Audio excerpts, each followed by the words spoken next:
성경 안에는 여러 개의 명령어들이 있습니다. 이 명령어들을 잘 들어보면 아름답고 멋있고 훌륭하고 좋고 기쁩니다. 예를 들면 이런 거죠. 사랑하라. 여러분, 사랑하라는 명령 들으실 때 기분이 어떠신지요? 또 이런 명령도 있습니다. 기뻐하라. 기뻐하라. 또 우리가 제일 좋아할 만한 명령어죠. 두려워하지 말라. 또 진리를 선포하라. 하나님을 찬송하라. 이 자체로 이 명령어들을 들으면 기분이 좋아져요. 너무 좋습니다. 그런데 이 명령어들 앞에 한두 개의 단어만 딱 들어가면 갑자기 이 명령어들이 부담스러워지기 시작하죠. 사랑하라. 너무 멋있는 명령어지 않습니까? 그런데 그 앞에 내 원수를 사랑하라 이러면 부담이 확 오는 거예요. 그때부터. 그렇죠?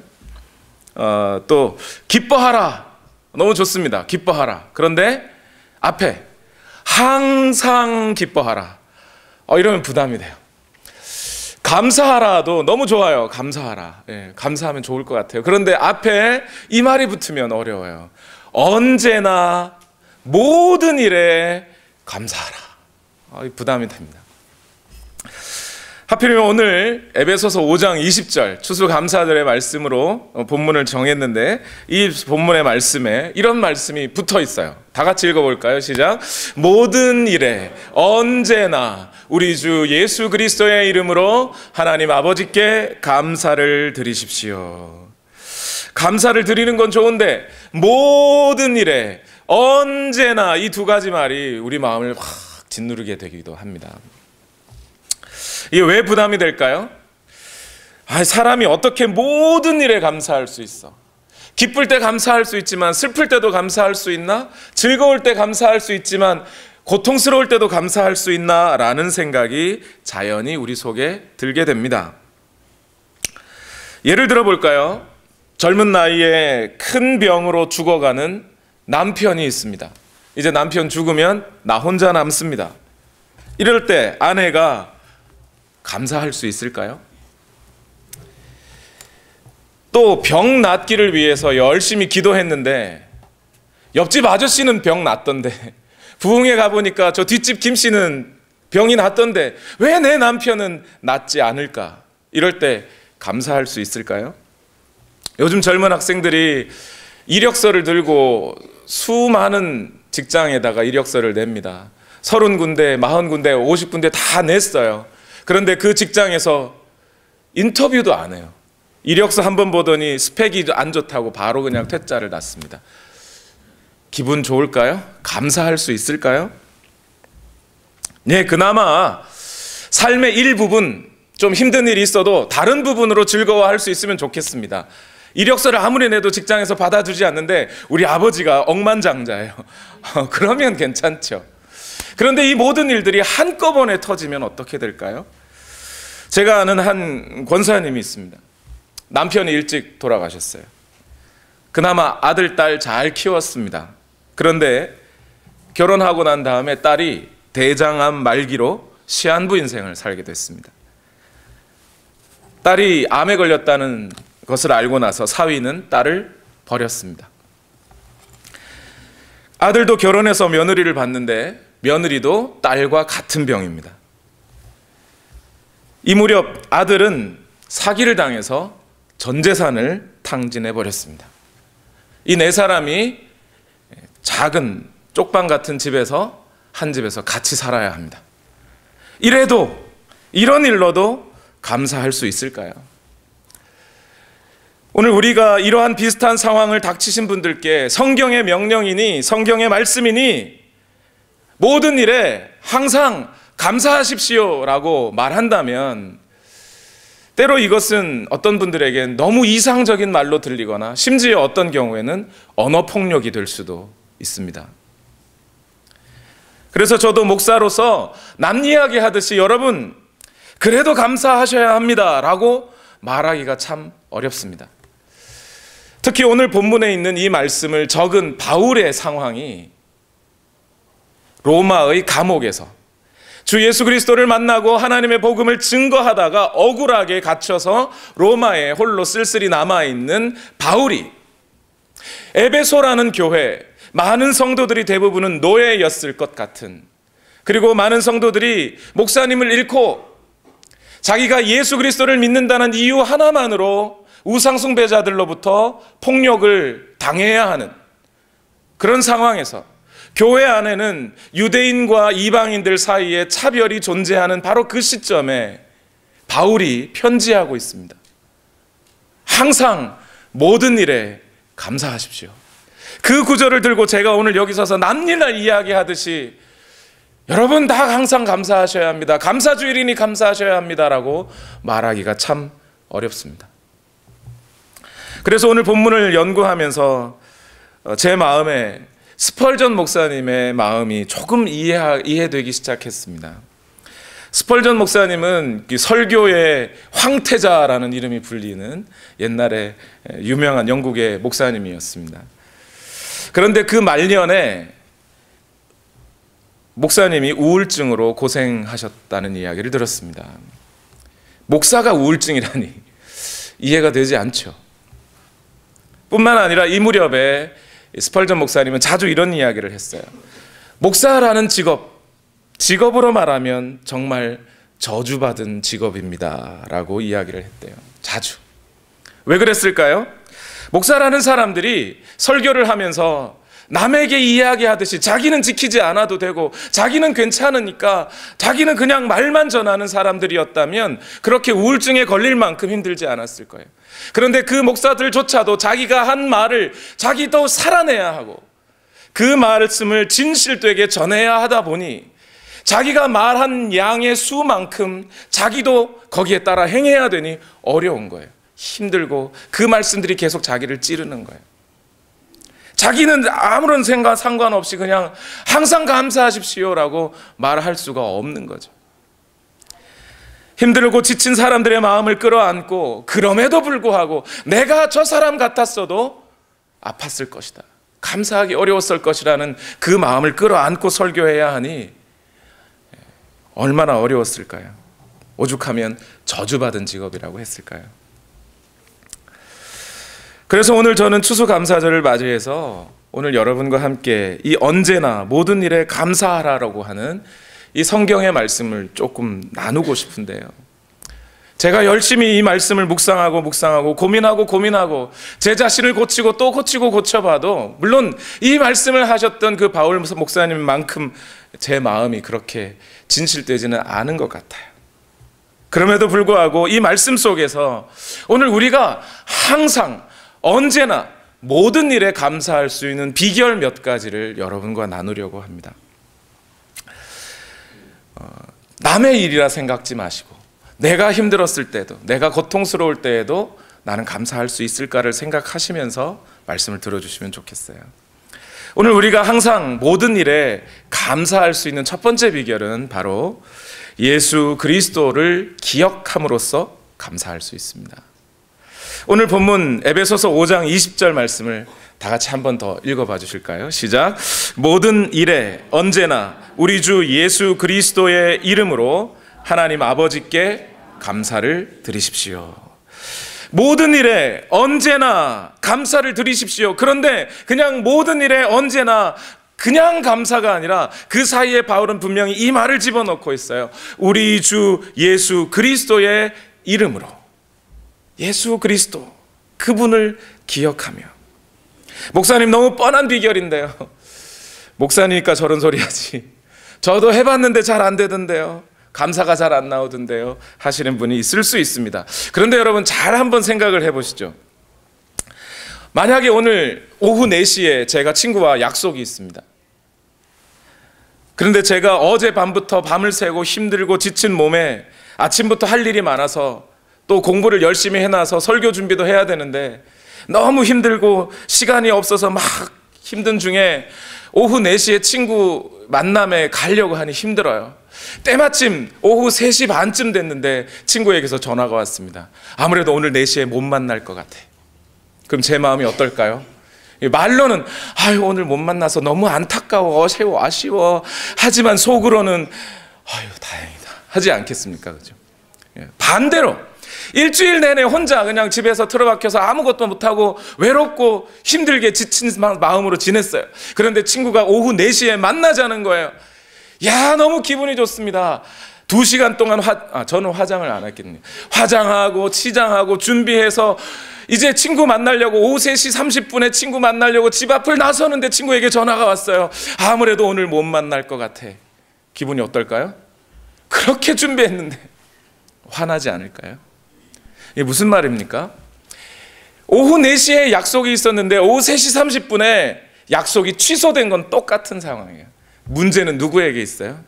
나에게 있어요. 오늘 내가 충만하고 내가 만족하고 내가 확실하면 약속이 취소되어도 괜찮은 거죠.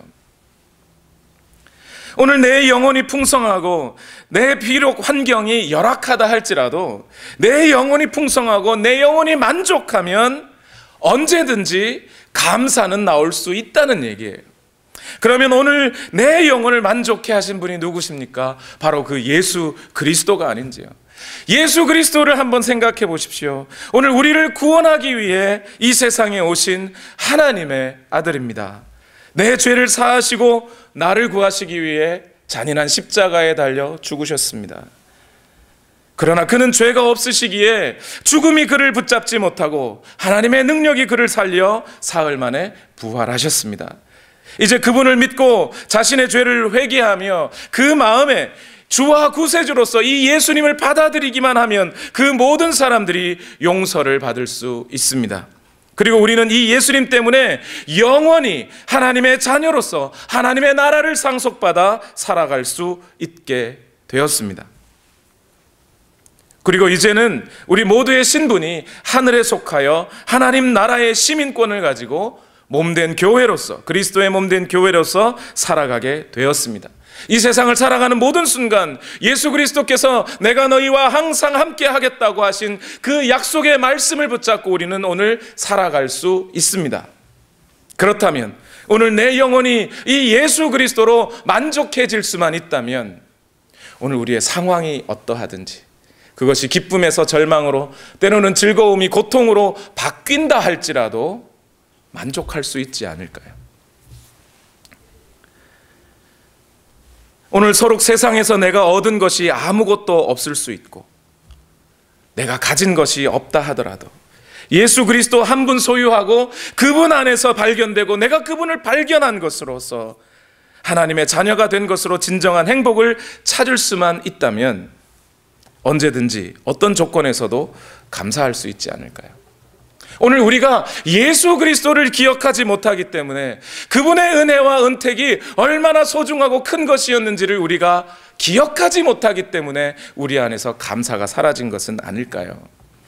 여러분, 패스트라는 병을 아시죠, 여러분? 원래 이 패스트라는 병은 쥐나 또 다른 어떤 곤충 등의 어떤 체액, 그러니까 그런 것들을 통해서 전염되는 병이었습니다. 그런데 1347년 유럽에서 발생했던 패스트는 아마 변종이 일어난 것 같아요. 아시아에서 있던 그 패스트가 유럽으로 옮겨졌던 거죠.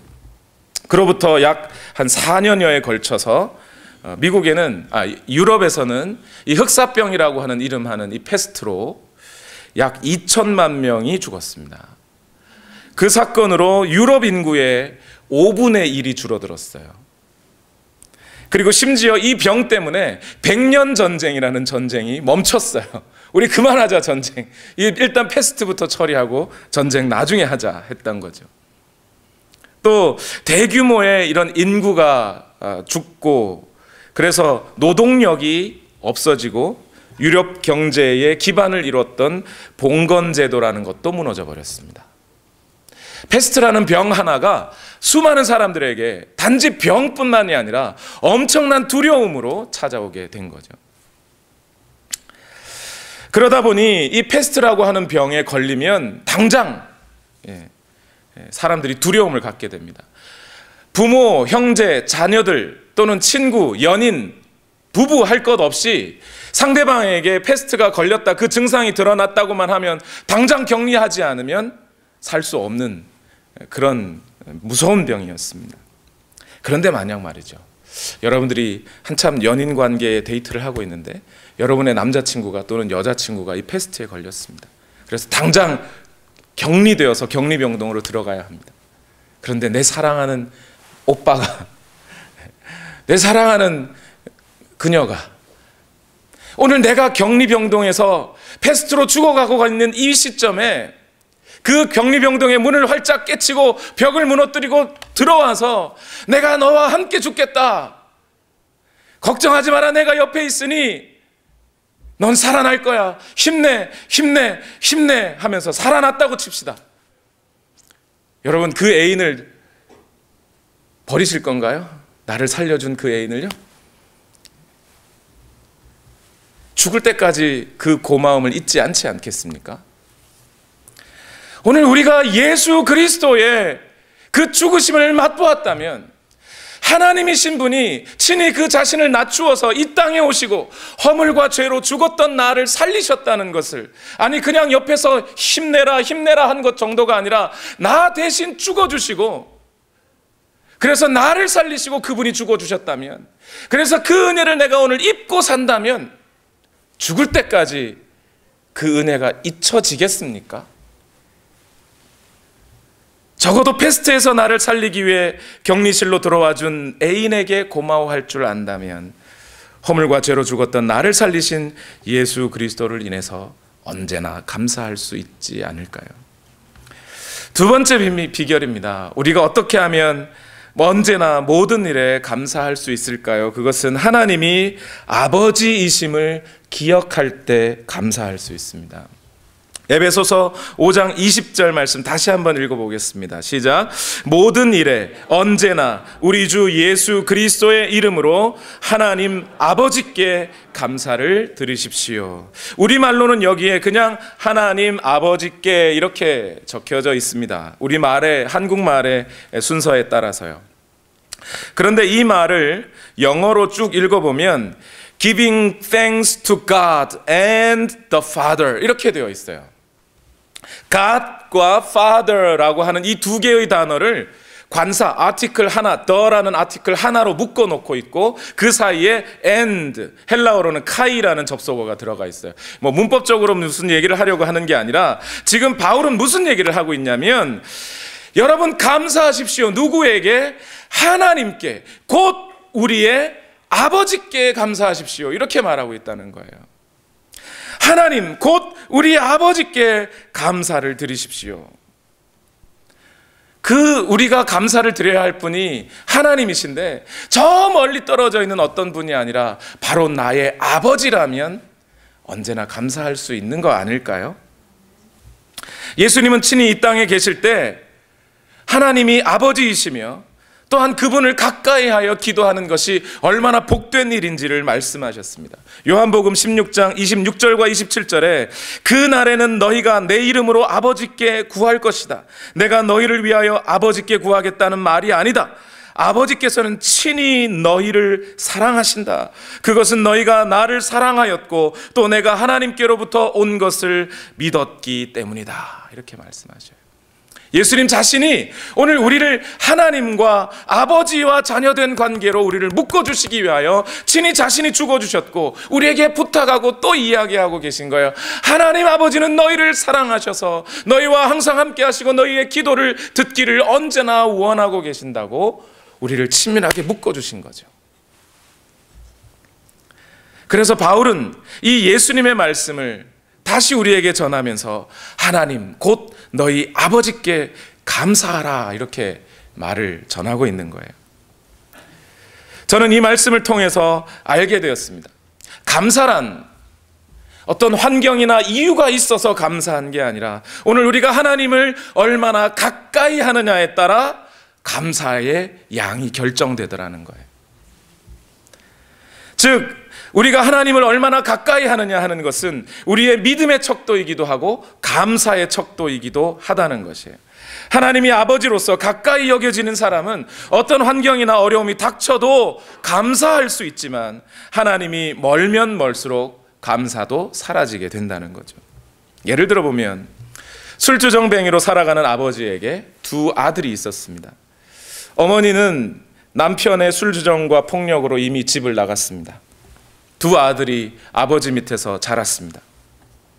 그런데 첫째 아들은 자라서 아버지와 똑같은 술주정뱅이가 되었습니다. 둘째 아들은 자라서 알코올 중독을 치료하는 의사가 되었습니다. 정반대의 결과죠. 첫째 아들은 자라면서 늘 이런 말을 했다고 합니다. 아버지가 해준 게 뭐 있어? 맨날 술에 취한 모습만 우리에게 보여줬으니 나도 이렇게 될 수밖에. 둘째 아들은 이렇게 말했답니다. 아버지도 그럴 수밖에 없는 인생이었잖아. 아버지가 그랬다고 나도 그럴 수는 없지. 환경은 똑같아요. 그런데 아버지를 이해하고 받아들이는 만큼 그 인생은 전혀 다른 인생이 될 수 있는 거죠. 오늘 여러분의 인생에 대해 여러분은 어떤 말들을 하고 사십니까? 나는 왜 이렇게 뭐도 없고 이거 없는 것뿐이냐 라고 살고 계신가요? 그렇다면 오늘 당신은 여러분의 인생을 조성하신 하나님 아버지께 이 말을 하는 것과 똑같아요. 아버지가 내게 해준 게 뭐 있어? 우리는 영화나 드라마를 보면 그런 경우들을 보죠. 부잣집 막내 아들이라도 엄마가 나한테 해준 게 뭐 있어? 라고 말하는 부잣집 막내 아들이 있는가 하면 가난한 집 남자 10명의 고명딸로 자란 딸이 아무것도 받지 못한 딸이 엄마 아빠를 보면서 나를 낳아주신 것만으로도 모든 것을 주신 것이니 감사합니다 하는 딸을 볼 수도 있죠. 이것이 이런 말을 하는 겁니다. 감사란 환경이 결정해 주는 게 아니라 하나님과의 관계가 결정해 주는 거라는 거예요. 저는 이 사실을 생각할 때 또 한 가지를 깨닫습니다. 사람은 인생이 풍성해서, 주어진 인생이 풍성해서 감사하는 것이 아니라 감사함으로 인생이 풍성해지는 것이구나 라는 거예요. 오늘 본문을 잘 읽어보면 그 일을 조금 더 우리는 잘 이해할 수 있습니다. 오늘 18절에서 20절, 에베소서 5장 18절에서 20절을 읽었는데요. 이 전체가 한 문장으로 되어 있습니다. 그 한 문장에서 제일 중요한 주된 동사는 성령으로 충만하라예요. 나머지 동사들은 분사로 되어 있습니다. 이것을 한국말로 좀 쉽게 옮기면 이런 뜻이 될 수 있어요. 여러분 성령의 충만을 받으십시오. 어떻게요? 신령한 노래로 화답하며 성령 충만을 받으십시오. 주님께 찬송하며 성령의 충만을 받으십시오. 언제나 감사를 드림으로 성령의 충만을 받으십시오. 이렇게 번역할 수 있다는 말이에요. 그래서 유명한 토레이 목사님은 이런 말을 했습니다. 감사 충만이 곧 성령 충만이다 라고요. 오늘 우리가 감사하는 만큼 성령으로 충만해지고, 오늘 우리가 감사하는 만큼 우리의 심령이 강하여지고, 우리가 감사하는 만큼 우리의 인생이 풍성해진다는 거예요. 저는 이 사실을 우리 할머니를 통해서 알게 됐습니다. 왠지는 모르지만 저는 추수감사절 무렵만 되면, 추석 때쯤 되면 저희 할머니가 생각나요. 나이 30에 한국전쟁을 맞아서 이북에 살다가 남쪽으로 피난을 내려왔습니다. 전쟁통에 남편을 잃고 아들 2, 딸 1 데리고 피난 내려왔습니다. 시체들이 굴러 떨어지는 것을, 거기에 있는 시체들의 온기에 자녀들을 내어 맡기면서 밤새 걷고 또 걷고 걸어서 태백산맥을 넘어 경상도 땅까지 내려오셨어요. 더는 못 가겠다고 앉은 곳이 경상북도 봉화군 거기에요. 전쟁 끝나고 조금만 있으면 함경도로 돌아갈 수 있겠지 했는데 못 돌아가셨습니다. 그리고 얼마 안 있어 첫째 아들이 폐병으로 죽었습니다. 둘째 딸은 16살에 일찍 시집을 보내야 했습니다. 집안이 가난해서. 막내 아들, 저희 아버지죠. 막내 아들하고 같이 살았습니다. 저희 할머니의 인생에 대해서 상처투성이라고 말할 수밖에 없는 거죠. 인생 각박하지 않았을까요? 힘들지 않았을까요? 감사가 나올 만했을까요? 결국에는 당뇨병, 합병증으로 돌아가셨어요. 그런데 저는 그 비슷한 시기에 전쟁을 겪은 다른 어떤 어머니들보다 저희 할머니는 훨씬 더 풍요로운 인생을 살았다고 확신합니다. 뭘 보니까요? 다른 할머니들은 어떻게 했는지 모르겠지만 한 푼이라도 벌어보겠다고 떡 장사를 하셨는지 모르지만 저희 할머니는 교회의 목회자들과 다른 사람들을 돕겠다고 떡 장사를 하셨습니다. 아들은 보리밥을 줘도 목회자들은 쌀밥을 지어드려야 한다고 하면서 교회에 오는 전도사님들에게 항상 쌀밥을 지어드렸습니다. 만약 저희 할머니의 마음에 하나님을 아버지로 모시고 그 하나님의 은혜에 감격한 감사의 마음이 없었다면 나눠주고 풍성하게 나눠줄 수 있는 마음이 또 생겼을까 싶습니다. 넉넉해서 환경이 좋아서 감사하는 게 아니라 감사하기 때문에 인생이 풍성해지는 겁니다. 전에 사역하던 교회에서 선천적으로 장애를 안고 있는 자녀들을 데리고 사는 부모님들이 여럿 있었습니다. 그 중에 어떤 어머니는 이런 이야기를 해요. 목사님, 우리 애 때문에 우리가 얼마나 많은 복을 받았는지 아세요? 속으로 대체 무슨 복을 받았다고 말하려고 그러나 그 어머니 하는 말이, 목사님, 우리 애 때문에 우리 가정이 요즘 얼마나 화목하게 사는지 몰라요. 우리 애 때문에 우리 애 아빠가 예수님을 믿었어요. 애가 아니었다면 안 믿었을 거예요. 그리고 우리 애 때문에 우리는 이제 교만하지 않을 수 있게 되었습니다. 세상에서 인정받지 못하는 사람, 고통받는 사람들에 대해 관심을 가질 수 있게 되었습니다. 이런 말 들으면요, 어떤 마음이 드세요, 여러분? 그렇게 하나님과의 관계 속에 감사를 얻고 사니까 저 사람만큼 성령 충만한 사람이 없구나. 저렇게 감사가 넘치니 저 사람만큼 강한 사람이 없구나. 저 사람만큼 풍성한 인생을 사는 사람이 없구나라는 생각이 절로 들더라는 거예요.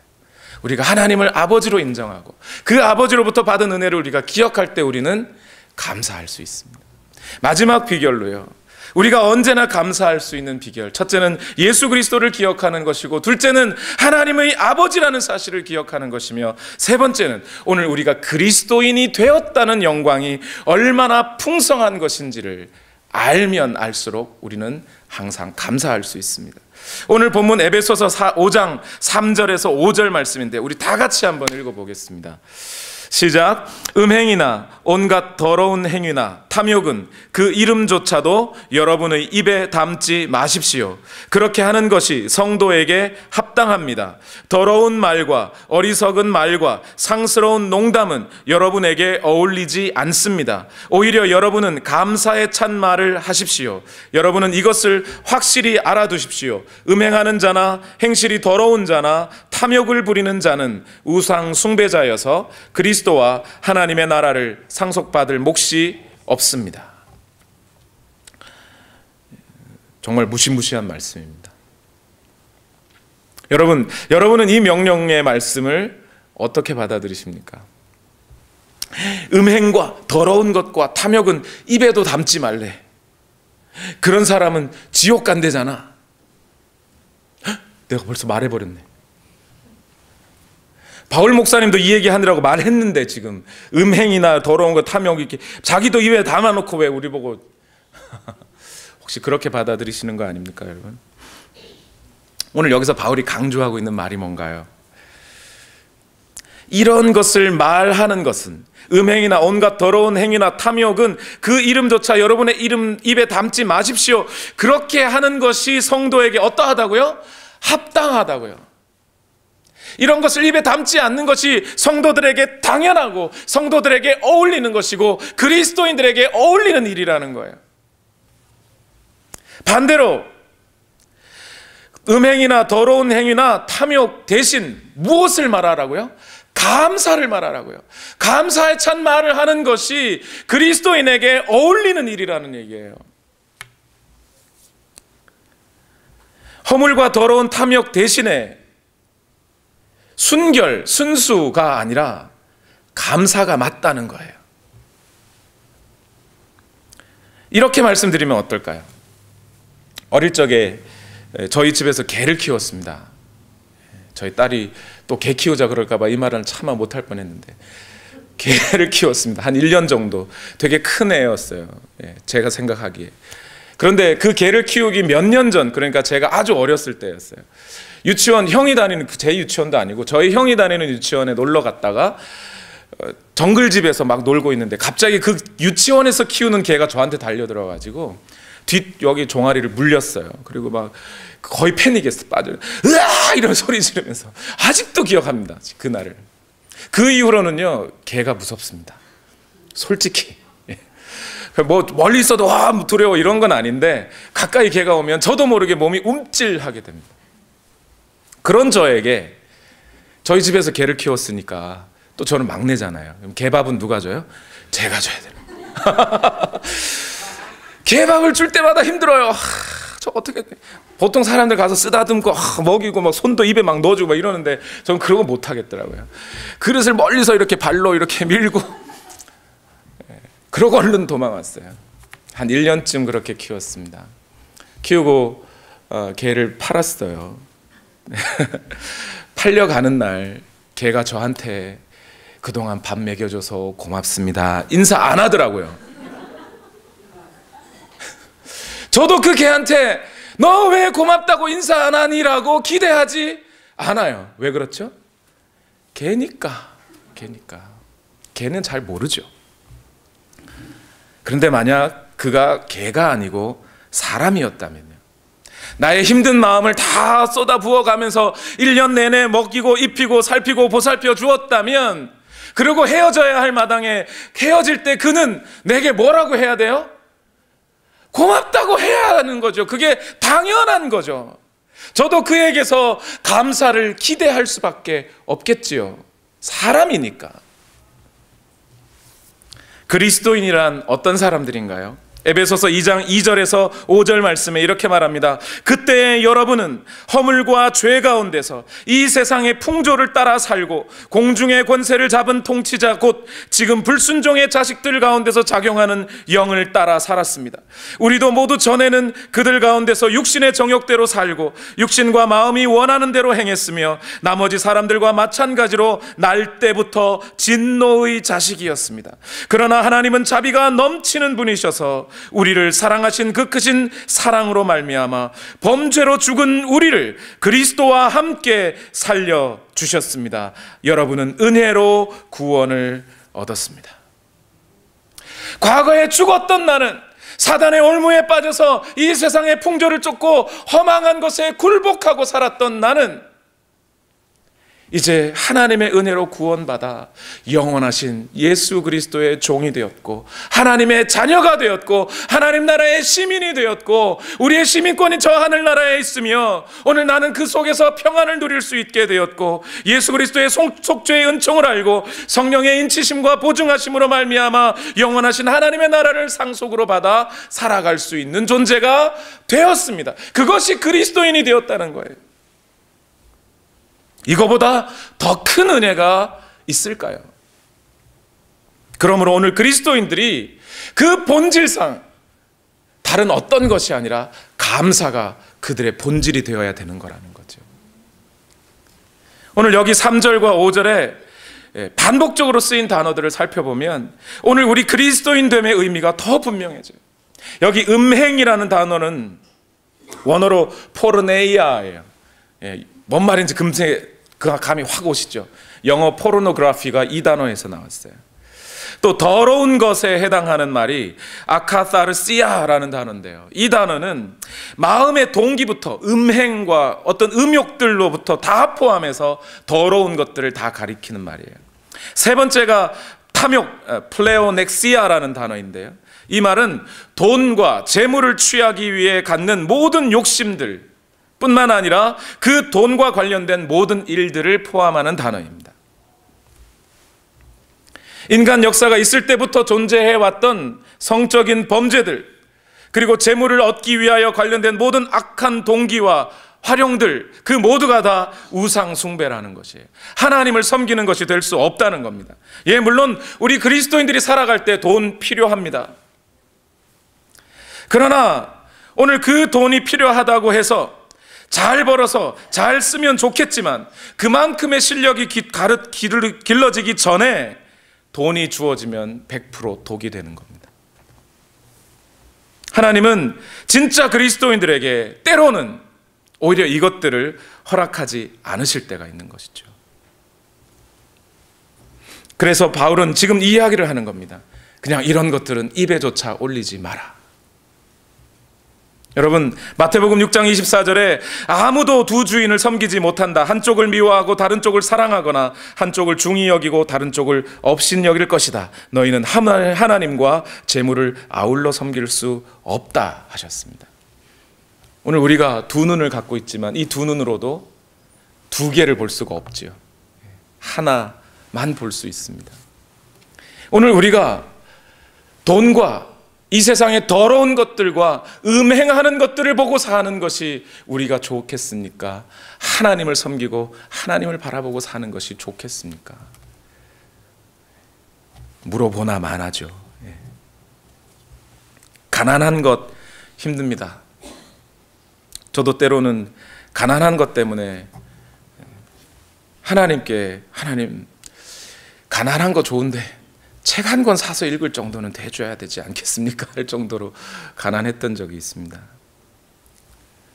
그러나 그것이 돈이 있어서 하나님으로부터 멀어진다면 그것만큼 저주스러운 게 없고요. 반대로 돈이 없어도 하나님과 가까워질 수 있다면 그것만큼 좋은 것도 없습니다. 그래서 오늘 우리는 그리스도인이 되었다는 것으로서 언제나 항상 감사할 수 있는 것이죠. 말씀을 맺겠습니다. 말씀을 준비하면서 사실은 제가 감사에 대해 설교하지 않으려고 했습니다. 감사절에 감사에 대해서 설교하면 너무 뻔한 설교가 될 것 같아서 좀 쿨하고 멋있는, 그리고 헌금 강요하지 않는 설교 목사처럼 보이고 싶은 마음이 있었던 거죠. 근데 본문을 다시 한번 가만히 살펴보면서 내가 그래서는 안 되었구나, 큰 죄를 지을 뻔했다고 여기게 되었습니다. 왜 그럴까요? 여러분, 추수감사절을 여러분 마음에 한번 생각해 보십시오. 추수감사절이 어떤 날인가요? 우리말로, 한국말로는 추수감사절을 넣었지만 영어로는 뭐예요? 그냥 Thanksgiving이에요. 거기에 추수라는 말이 원래가 없어요. 처음 이 땅에, 미국 땅에 영국에서 신앙생활을 하다가 신앙의 자유를 찾아 메이플라워호를 타고 미국 땅에 들어왔던 그 신앙인들이 한 해를 지나고 하나님 앞에 감사를 드렸다는 거예요. 그런데 그 감사가 추수 때문이 아니라 이 말이에요. 실제로 그 1620년에 종교적인 자유를 찾아서 메이플라워를 타고 영국에서 미국으로 거쳐오는 사이 근 1년 동안 그 배를 탔던 절반의 신앙인들이 죽었어요. 옆집 김서방은 배 타고 오다가 죽었고요. 뒷집 박서방은 와가지고 정착하다가 인디언들의 화살에 맞아 죽었고요. 아들은 평소 감기 때문에 몸이 약했는데 지난 겨울에 혹독한 추위 때문에 죽었고요. 부모님도 나이 들어서 이미 돌아가셨어요. 사방을 돌아보니 아무도 남은 자들이 없어요. 그들이 먹었던 것이 옥수수와 칠면조였어요. 그런데 그들이 먹은 옥수수와 칠면조가 오늘 우리가 먹는 것처럼 마치 전 세계의 칠면조가 이 주간에 한 3분의 2 정도가 다 죽는다죠. 그렇게 풍성하게 먹을 수 있는 칠면조가 아니었다고요. 그들이 칠면조는요, 야생이었어요. 길러서 어떻게 잡은 게 아니고 살찌운 게 아니라 야생에 있는 칠면조를 잡아서 먹은 거예요. 그것도 그 의미가 뭐겠습니까? 그것이 풍성해서 하나님 내 칠면조 잡게 해주셔서 감사합니다가 아니라 내가 믿음을 찾고 예수 그리스도를 기억하고 내 마음껏 하나님을 높이며 예배하고 하나님을 찬송하고 싶은데 그것을 할 수 없다가 이제 1년이 지나 그 배를 타고 이 미국 땅에 들어와 누구의 눈치도 보지 아니하고 하나님을 기억하고 하나님을 찬양할 수 있다는 이 자체만으로도 내 주변에 아무것도 없어도 감사하다, 괜찮다, 그러면서 Thanksgiving을 한 거예요. 그러니까 칠면조는 뭐가 되는 거예요? 기빙이에요. 하나님께 드리는 것이에요. 그동안 옥수수를 열심히 심고 가꾸어서 거둔 것으로 하나님께 드리는 헌물이었던 거예요. 그것이 오늘 우리가 먹고 즐기자가 아니라 그들의 의미에는 하나님께 감사의 예물을 드리는 것이었다는 거죠. 그러면서 그들이 불렀던 노래가 있다면 이런 노래가 아닐까요? 무화과 나무에 과일이 없고 포도나무에 열매가 없을지라도 올리브 나무에서 딸 것이 없고 밭에서 거두어 드릴 것이 없을지라도 우리의 양이 없고 외양간에 소가 없을지라도 나는 주님 안에서 즐거워하련다. 나를 구원하신 하나님 안에서 기뻐하련다. 추수감사절이 왜 있는 거예요? 오늘 우리로 하여금 다른 날들은 몰라도 이날만큼은 좀 하나님께 감사해보자는 거예요. 이날만큼은 하나님께 좀 드려보자는 거예요. 우리의 감사란 돌아보아야 하는 거죠. 그래서 이 감사를 한번 하나님께 드려보자는 거예요. 여러분, 이 시간 잠시 두 눈을 좀 감아 보시겠습니까? 제가 한 가지 찬송을 불러보겠습니다. 잘 들으시면서 여러분의 삶에서 하나님께서 부어주신 은혜들을 기억해 보십시오. 날 구원하신 주 감사, 모든 것 주심 감사, 지난 추억이 내 감사, 주 내 곁에 계시네. 향기로운 봄철의 감사, 외로운 가을 날 감사, 사라진 눈물도 감사, 나의 영혼 평안에 응답하신 기도 감사, 거절하신 것 감사, 헤쳐나온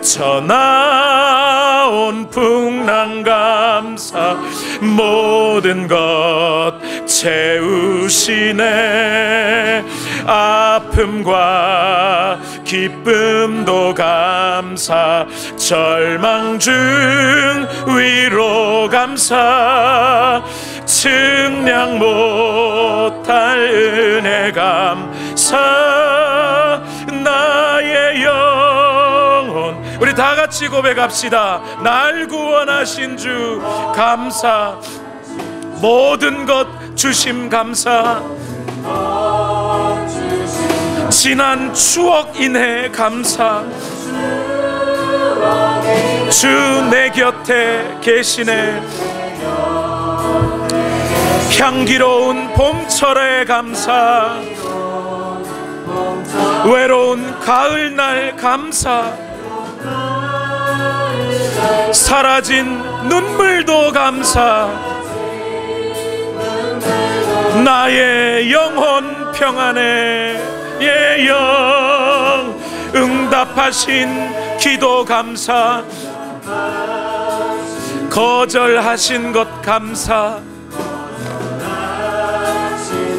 헤쳐나온 풍랑 감사, 모든 것 채우시네. 아픔과 기쁨도 감사, 기쁨 절망 중 위로 감사, 측량 못할 은혜 감사, 크신 사랑 감사해. 길가에 장미꽃 감사, 장미꽃 가시 감사, 따스한 가정 희망 주신 것 감사, 기쁨과 슬픔도 감사, 슬픔도 하늘 평안을 감사, 내일의 희망을 감사, 희망을 감사, 영원토록 감사해. 우리 이 시간 다 같이 함께 기도하십시다. 애써서 감사의 제목을 찾지 않으셔도 괜찮지 않겠습니까? 이제 오늘 예수 그리스도 한 분만으로, 하나님이 나의 아버지 되심으로 내가 그 거룩한 그리스도인의 반열에 이르게 되었으므로 감사할 수 있다면, 이제 그 감사로부터 계속해서 나의 삶에 감사가 끊이지 않고 일어나지 않겠습니까? 오늘 시간 그 하나님의 은혜를 감사하며 우리의 모든 감사의 기도를 이 시간 하나님께 올려드리겠습니다. 다 같이 기도합니다. 살아계신